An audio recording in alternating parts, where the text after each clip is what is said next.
بات کچھ بھی نہ ہو اس کو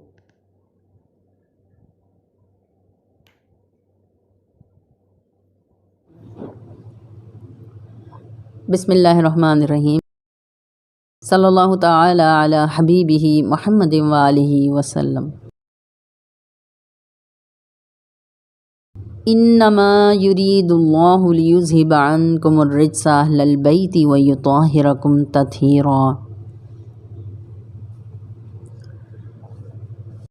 حضرت امام علی رضا ابن حضرت امام موسیٰ کاظم علیہ السلام 11 ذی القعدہ 148 ہجری میں مدینہ منورہ میں پیدا ہوئے۔ حضرت امام موسیٰ کاظم علیہ السلام نے فرمایا تھا کہ علی رضا عالم آل محمد ہیں۔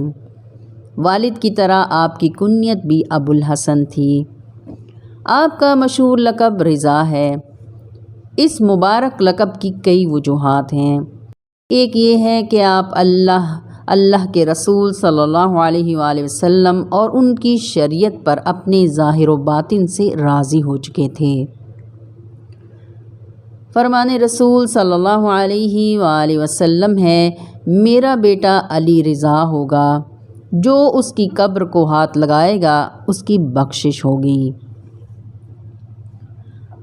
جہاں آپ عالی نسب تھے وہاں آپ بلند پایا عالم، صاحب فضل و کمال اور وقت کے امام بھی تھے۔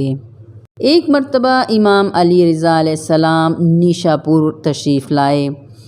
آپ کی آمد کی خبر پہلے پہنچ گئی تھی۔ جب آپ بازار میں داخل ہوئے تو 2 محدثین حافظ ابو زرع رازی اور حافظ محمد بن اسلم طوسی، بے شمار طلباء علم، اصحاب حدیث اور حضرات فقہا کے ساتھ خدمت والا میں حاضر ہوئے، جن کی تعداد تقریباً 2400 تھی۔ آپ اس وقت پالکی میں تشریف فرما تھے۔ حافظ رازی اور حافظ طوسی دونوں نے نہایت عاجزی سے عرض کیا کہ اے ائمہ اہل بیت کے جانشین، حاضرین کو اپنے رخ انور کی زیارت کرا دیجیے اور اپنے آباء و اجداد کی کوئی حدیث بھی روایت فرما دیجیے۔ یہ سن کر آپ نے پالکی ٹھہرانے کا کہا اور خدام کو پردہ اٹھانے کا حکم دیا۔ لوگوں کے جم غفیر نے آپ کے چہرہ انور کی زیارت سے اپنی آنکھیں ٹھنڈی کیں۔ آپ کی زلفیں کندھوں تک لٹک رہی تھیں۔ آپ سے لوگوں کی محبت و عقیدت کی یہ کیفیت تھی کہ لوگوں کی آہیں تھمتی نہ تھیں، نالا و بکار رکتا نہ تھا۔ کچھ لوگ مٹی میں لوٹ پوٹ ہو رہے تھے اور کچھ بے خودی کے عالم میں آپ کی سواری کے پاؤں چوم رہے تھے۔ 8ویں پشت میں حسن نبوی کی جھلک کا یہ اثر تھا۔ تصور کیجئے خود حسن نبوی صلی اللہ علیہ وآلہ وسلم کا کیا حال ہوگا۔ علماء و مشائخ پکار رہے تھے، لوگو خاموش ہو جاؤ، اپنے لیے نفع بخش کلام سنو، شور سے اذیت نہ پہنچاؤ۔ جب خاموشی چھا گئی تو حافظ رازی اور حافظ طوسی نے حدیث لکھوانے کی درخواست کی۔ اس پر آپ نے یہ حدیث روایت فرمائی۔ مجھے حدیث بیان کی میرے والد ماجد موسیٰ کاظم نے، انہوں نے اپنے والد ماجد امام جعفر صادق سے، انہوں نے اپنے والد محمد باقر سے، انہوں نے اپنے والد ماجد زین العابدین سے، انہوں نے اپنے والد ماجد حضرت امام حسین علیہ السلام سے، انہوں نے اپنے والد ماجد حضرت علی بن ابی طالب سے، انہوں نے فرمایا کہ مجھے میرے حبیب اور میری آنکھوں کی ٹھنڈک رسول اللہ صلی اللہ علیہ وآلہ وسلم نے ارشاد فرمایا کہ مجھے جبرائیل نے بیان کیا کہ میں نے اللہ رب العزت کو یہ فرماتے ہوئے سنا کہ لا الہ الا اللہ میرا قلعہ ہے، جس نے یہ کلمہ پڑھ لیا وہ میرے قلعے میں داخل ہو گیا، اور جو میرے قلعے میں داخل ہو گیا وہ میرے عذاب سے بچ گیا۔ اس قلعے میں داخل ہونے کی شرائط بھی ہیں، ایک شرط ہم اہل بیت بھی ہیں۔ بس امام علی رضا علیہ السلام نے یہ حدیث روایت کی اور خدام کو پردہ گرانے کا حکم دیا اور آپ آگے تشریف لے گئے۔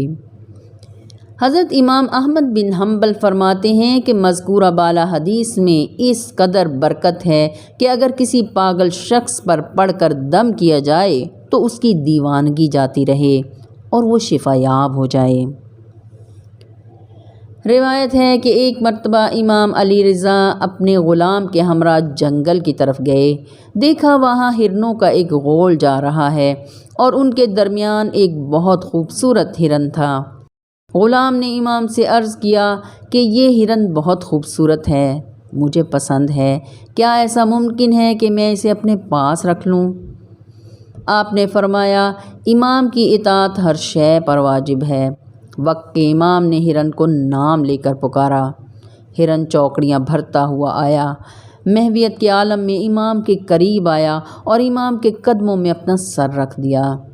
امام نے اپنی آستین اس کے سر پر پھیری، فرمایا، ہمارا غلام تمہیں اپنے تصرف میں لینا چاہتا ہے۔ یہ سن کر اس کے چہرے پر افسردگی چھا گئی۔ امام نے فرمایا، کیا اللہ نے تم پر ہماری اطاعت کو واجب قرار نہیں دیا؟ ہرن نے اپنی زبان میں عرض کیا، جب آپ نے مجھے پکارا تو میں خوش ہوا کہ میں ذبح ہو کر آپ کی غذا کا حصہ بن جاؤں گا۔ گویا ہرن کو یہ شعور تھا کہ اگر کسی لافانی کا حصہ بن کر دنیا سے گیا تو باقی رہ جاؤں گا، اگر ویسے مر گیا تو پھر ختم ہو جاؤں گا۔ یعنی جب کوئی جانور بھی آل محمد سے متصل ہو جائے تو وہ انسانوں کی صف میں شامل ہو جاتا ہے، وہ مر کر بھی نہیں مرتا، ہمیشہ ہمیشہ زندہ رہتا ہے۔ اگر لافانی ہونا چاہتے ہو تو لافانی کا حصہ بن جاؤ۔ جتنا بندہ آل محمد کے نزدیک ہوتا ہے اتنی قوت ایمانی اور قوت روحانی بڑھتی چلی جاتی ہے۔ اللہ تک پہنچنے کے لیے آل محمد کی قربت و آل محمد کے ذکر کی سعادت حاصل کرنا ضروری ہے، اسی سے روح کی بالیدگی بھی ہوتی ہے۔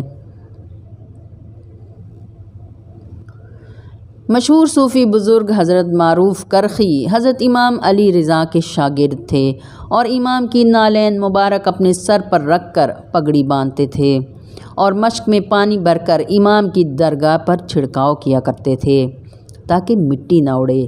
14 سال تک یہ نوکری کی۔ ایک بار دریا میں سیلاب آ گیا اور پانی شہر میں داخل ہونے والا تھا، ہر شے کے ڈوبنے کا خطرہ پیدا ہو گیا۔ لوگ بھاگم بھاگ امام کی درگاہ تک پہنچے تو معروف کرخی نے پوچھا، کیا بات ہے؟ لوگوں نے کہا، سیلاب کا خطرہ ہے، پانی شہر میں داخل ہونے والا ہے، ہم امام سے دعا کرانے آئے ہیں۔ حضرت معروف کرخی نے فرمایا، اتنے معمولی کام کے لیے امام کو تکلیف نہیں دی جاتی، جاؤ پانی کو میرا پیغام دے دو کہ معروف کرخی امام علی رضا کا ماشکی کہتا ہے کہ ہٹ جاؤ، واپس چلے جاؤ۔ لوگوں نے جا کر پانی سے کہا تو پانی واپس چلا گیا۔ اگلے روز وہی لوگ امام کی بارگاہ میں خوشی خوشی نذرانہ لے کر آئے۔ امام نے فرمایا، کیا ہوا تھا؟ لوگوں نے تفصیل بتائی۔ یہ سن کر معروف کرخی سے آپ نے فرمایا، تقدیر سے لڑنا کب سے شروع کیا ہے؟ تو معروف کرخی نے عرض کیا، حضور، جب سے آپ کے نالین مبارک اپنے سر پر رکھے ہیں۔ یہ وہی حضرت معروف کرخی ہیں جن کے نام کی برکت سے گرتی ہوئی دیواریں تھم جاتی ہیں۔ اگر کمزور یا ٹوٹی دیوار یا گرنے کے قریب دیوار پر ان کا نام لکھ دیا جائے تو دیوار سلامت رہتی ہے۔ کسی نے حضرت معروف کرخی سے پوچھا، آپ کے نام میں یہ تاثیر کیسے آئی؟ تو فرمایا، کیوں نہ میرے نام میں یہ تاثیر ہوتی، زہرا کے بیٹے کی 14 سال نوکری کی ہے، جانے کتنی بار ان کی زبان مبارک سے میرا نام ادا ہوا، معروف پانی لا، معروف مصلی بچھا، معروف یہاں آؤ، اتنی بار میرا نام امام علی رضا علیہ السلام نے لیا، کیا اب بھی میرے نام میں تاثیر نہ ہوتی؟ عباسی خلیفہ مامون الرشید نے اپنی حکومت کو استحکام دینے اور عوام میں مقبولیت حاصل کرنے کے لیے آپ کو اپنا ولی عہد مقرر کر دیا۔ آپ نے سخت شرائط کے تحت اس عہدے کو رونق بخشی۔ 202 ہجری میں حکومت کی طرف سے ایک سکہ جاری کیا گیا، اس سکے پر امام علی رضا کے دستخط تھے۔ جب یہ سکہ کسی محب اہل بیت کے پاس جاتا تھا تو وہ اس کو خرچ نہیں کرتا تھا۔ سفر پر جانے سے پہلے، سفر پر جاتے ہوئے، ڈاکوؤں سے لٹ جانے کے خطرے، سفر کی خیر و برکت کے لیے محبان آل رسول نے اس سکے کو ایک رومال میں لے کر اپنے بازو پر باندھنا شروع کر دیا۔ وہیں سے یہ لفظ امام ضامن نکلا کہ ہمارے امام علی رضا ہماری حفاظت کے ذمہ دار ہیں، جس کا کوئی ضامن نہ ہو اس کا مولا امام علی رضا ضامن ہیں، اور تب سے اب تک یہ رسم چلی آ رہی ہے۔ اللہ تعالیٰ نے امام علی رضا علیہ السلام کو بہت ساری عظمتوں فضیلتوں سے نوازا تھا اور نہایت بلند شان و اعلیٰ مقام عطا فرمایا تھا۔ لوگوں کے دلوں میں آپ کی بڑی محبت تھی۔ آل ابو طالب میں سے کوئی بھی شخص مقام و مرتبہ میں آپ کے ہم پلہ نہ تھا۔ اپنے زمانے کے آپ سب سے زیادہ متقی اور نہایت اطاعت گزار انسان تھے۔ ابراہیم بن عباس کہتے ہیں کہ میں نے امام علی رضا سے زیادہ افضل شخص نہیں دیکھا۔ انہوں نے کبھی کسی کے ساتھ زیادتی نہیں کی، نہ کسی شخص کی حاجت ٹھکرائی، بہت زیادہ صدقہ و خیرات دیا کرتے۔ زہد و قناعت تو آپ کے گھرانے کی فطرت ثانیہ تھی۔ روایت ہے کہ محرم کی 2 تاریخ تھی۔ امام علی رضا علیہ السلام اپنے گھر تشریف لائے۔ ایک شاعر زیبل نے آپ کی خدمت میں حاضر ہو کر مرثیہ سنانے کی درخواست کی۔ امام نے فرمایا مسند بچھائیں اور خواتین و حضرات کو الگ الگ بٹھائیں۔ پھر شاعر کو سٹیج پر بٹھایا اور خود حاضرین میں بیٹھ گئے اور فرمایا آپ مرثیہ پڑھو۔ اس نے مرثیہ پڑھنا شروع کیا۔ اے نبی صلی اللہ علیہ وآلہ وسلم کی بیٹی فاطمہ کربلا جائیں، چاند کے ٹکڑے کربلا میں گر رہے ہیں، حسین شہید ہو گئے ہیں، حسین کے جسم مقدس کو پامال کیا جا رہا ہے، سیدہ بی بی زینب کے سر کی چادر مبارک اتار لی گئی ہے۔ جب مرثیہ مکمل ہو گیا تو امام علی رضا نے فرمایا یہ 2 اشعار بھی اس میں شامل کر لو کہ جب میری دادی اماں آئیں تو خراسان مشہد میں اپنے غریب بیٹے کی قبر پر آئیں۔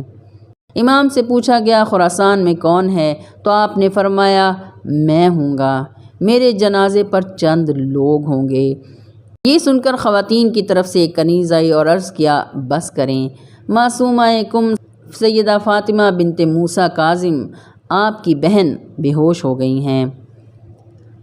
محدث امام ابن حبان فرماتے ہیں کہ جب مجھے کوئی مشکل ہوتی میں امام علی رضا کی قبر مبارک پر حاضری دیتا اور ان کے وسیلے سے دعا مانگتا تو وہ مسئلہ حل ہو جاتا۔ امام علی رضا 23 ذی القعدہ 203 ہجری کو زہر کی وجہ سے شہید ہو گئے۔ آپ کا مزار مبارک مشہد ایران میں واقع ہے۔ یہ بات بتانا فائدہ مند ہے کہ آج بھی اگر حکومت ایران کو قرض لینے کی ضرورت پیش آتی ہے تو امام علی رضا کے مزار مبارک میں موجود غلہ سے قرض لیا جاتا ہے۔ وہ نقش انما ہیں امام علی رضا، تصویر حل عطا ہیں امام علی رضا، جب تک رہے گا مکتب تدریس حق کھلا، تاثیر کل کفا ہیں امام علی رضا۔